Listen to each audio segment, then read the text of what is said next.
Billy, vamos falar um pouco de passado, então, até para quem não conhece sua história. Como você foi parar nesse negócio, Billy?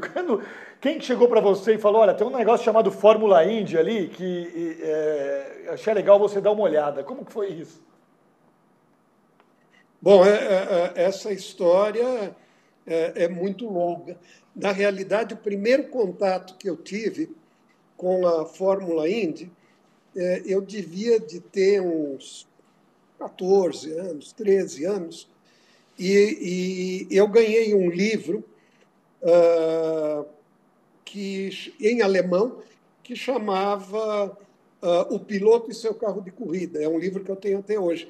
E as últimas, ele era todo sobre as corridas de esporte na época, Ferrari, Fórmula 1, e as últimas três páginas eram sobre uma tal de Indy 500. E eu fiquei maravilhado com aqueles carros, aquelas arquibancadas enormes, aquele público. Eu falava, caramba, que coisa fantástica. E as coisas foram acontecendo, e num dado momento, um grande amigo meu, o Tony Correia, me pôs em contato com o Emerson Fittipaldi, que na época tinha saído da Fórmula 1, estava correndo de superkart no Brasil. E eu fui conversar com ele e surgiu a ideia de uma possível volta dele à Fórmula 1 com um carro do Fúvio Balábio, que tinha um Mickey pintado. O Emerson foi testar, o carro tinha motor Honda, que na época eu acho que nem para o cortador de grama servia, então era terrível o carro. E aí, nessa convivência com o Emerson, profissional, acabou surgindo uma ideia não, um convite para que ele fosse ao Miami Grand Prix, que era uma corrida da IMSA, como personalidade, e de lá a coisa aconteceu e surgiu a possibilidade de Fórmula Indy. Então, realmente não dá para dizer que foi planejado, não. Foi a mão do destino que foi me levando e acabei na Fórmula Indy, onde eu estou até hoje. Ô Vili, Fórmula Indy é um nome que a gente utiliza só no Brasil. Você é uma espécie de pai desse nome? Conta essa história pra gente. É verdade. Ah, Depois, quando o Emerson assinou para correr na Indy, nós, antes de fazermos o anúncio oficial, eu fui negociar com Indianápolis, que era detentora dos direitos da Indy 500, e com a CART, que era detentora das outras corridas do campeonato, para fazer um contrato de direitos para o Brasil, visto que esses direitos, como não havia piloto brasileiro e não sabiam do anúncio do Emerson, valiam muito pouco. E aí, uma vez com os direitos, a ideia seguinte foi o Emerson, que tinha contato com o Luciano do Vale, de levar isso para a Rede Bandeirantes. Só que isso, de maneira nenhuma, nunca dava certo.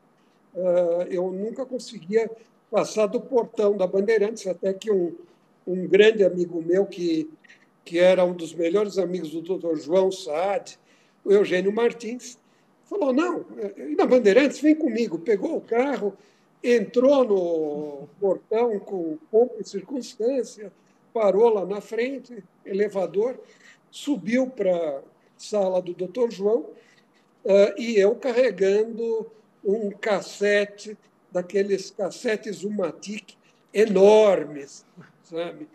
Felizmente, o Dr. João tinha um aparelho de vídeo Umatic na sala dele. Eu consegui mostrar o cassete E o doutor João falou, não, mas o Emerson está correndo. Ele está na kart correndo. Eu sei que ele está na kart correndo. Nós até mostramos a última corrida. Não, não, não é esse kart com K. Ele está correndo no campeonato com C. É um Fórmula. Não, mas é um Fórmula 1? Não, é mais rápido que um Fórmula 1.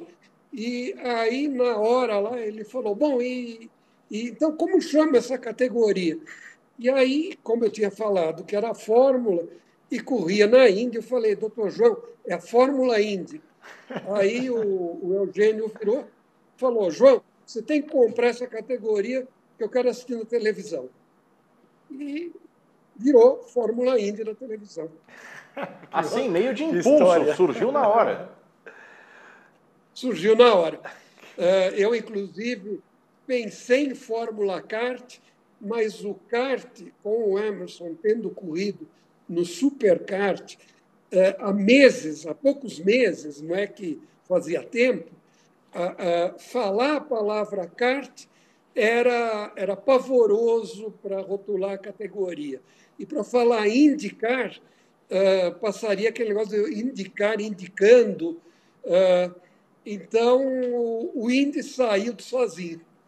Ô, Vili, E, na realidade, o Fórmula Indy é usado no Brasil, alguns países, eventualmente na América do Sul, tipo Argentina, e por uma coincidência que talvez de convivência dos jornalistas na Itália.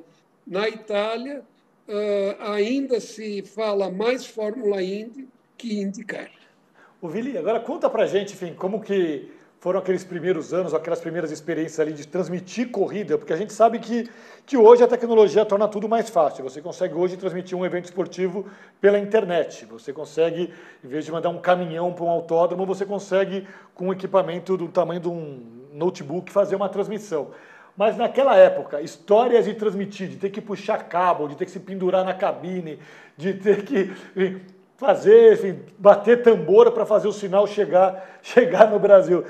Como que era isso? Tenta lembrar se puder contar alguma história para a gente curiosa dessa época. E além disso, Vili, se você me permite, Fábio, você também, Vili, mas você entrou no negócio em 84 como na parte empresarial, junto do Emerson. Como é que o Willi Hermann, empresário, daqui a pouco se tornou também o Willi Hermann comentarista de corrida na televisão?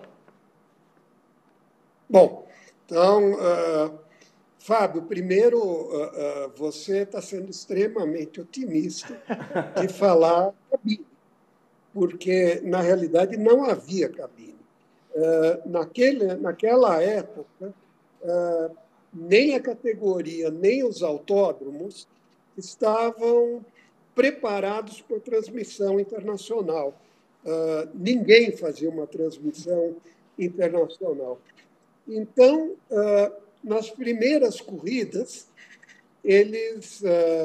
o pessoal da kart nos arrumou um lugar na sala de imprensa. Aliás, a única pista que já tinha duas cabines era a Indianapolis Motor Speedway, que era uma cabine da ABC e outra da ESPN.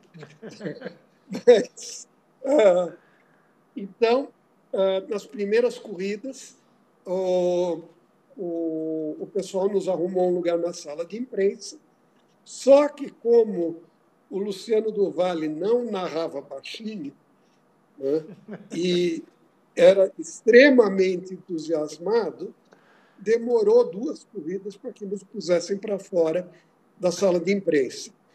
Então, a partir daquele momento, a gente puxava 2 linhas de telefone para a varanda da sala de imprensa, para baixo do lado da sala de imprensa, para a porta da sala de imprensa, e pegava uma cadeira da sala de imprensa, ou 2 cadeiras para a sala de imprensa, não que a segunda cadeira fosse minha, não.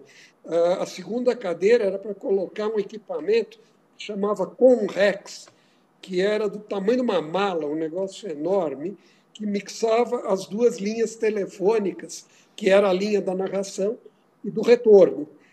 Então, o Luciano do Vale narrava pelo Conrex por telefone, né, com duas linhas telefônicas. E, mesmo estando do lado de fora da cabine, volta e meia saía alguém e fazia... sabe? Tinha que... E aí eu me lembro de uma corrida, não lembro agora se foi Mid-Ohio ou Elkhart Lake, uma das duas, onde arrumaram para a gente um lugar uns 20 metros da sala de imprensa. Ou seja, arrumaram um fio de telefone mais comprido, para deixar a gente mais longe. E lá, não sei se vocês viram, a sala de imprensa é do lado oposto dos boxes. A gente fica com a vista para o pit stop e para os boxes. E naquela corrida começou a chover, né? Então, eu comecei a ficar envolvido na transmissão porque a equipe do Luciano do Vale, a equipe da Band era muito pequena, era o Luciano do Vale, eu, Luciano do Vale, ou, eventualmente, vinha a Kika, que era a produtora. Enfim, quando a coisa começou, era um one-man show. E nessa corrida começou a chover e eu, então, ampliei a minha função para segurar o guarda-chuva para o Luciano do Vale. Então, vendo a corrida, a narração, segurando o guarda-chuva e, num determinado momento, começou a chover, entrar água no Conrex. E, naturalmente, o Conrex explodiu com um baita curto-circuito, né? Daqueles que o fone de ouvido quase pulou da cabeça do Luciano do Vale, né? E ele saiu correndo, plugando o telefone e continuou narrando com dois telefones, um em cada orelha, um narrando, o outro ouvindo o retorno. E o pessoal da sala de imprensa furioso com a gente, porque metade da sala de imprensa ficou sem luz, porque naturalmente caiu. Na época não era nem disjuntor, era fusível. Então era mais complicado ainda de trocar um negócio de cerâmica, era uma coisa pavorosa. Então, nesse primeiro ano, realmente, nós não fizemos muitos amigos, tirando o Jack Arute e o Paul Page, que realmente tinham muita paciência com a gente. O pessoal das corridas já não foi bem assim.